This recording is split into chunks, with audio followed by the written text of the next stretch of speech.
Bəxtimə bax, bəxtimə, gör kimə aşiqəm. Yolumda can verərsən, kim çıxıb qarşıma. Bəxtimə bax, bəxtimə, qurban olduğum canan. Hər gecə yuxuma gəlir huri mələyim mənim.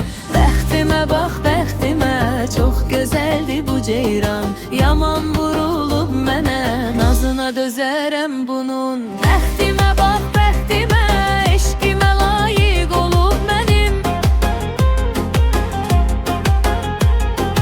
Dərdiməm dəli olubdur, dəli kimi bağlanıb mənə.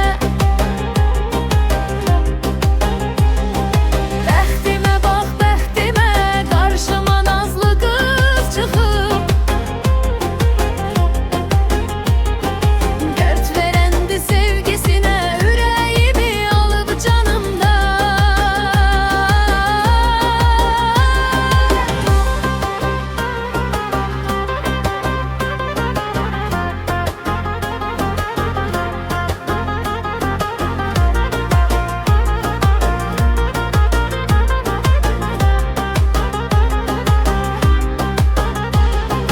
Bəxtimə bax, bəxtimə, baxışlara heyran oldum. Gülüşü bir cənnətdir, divanədir mənim eşqimə.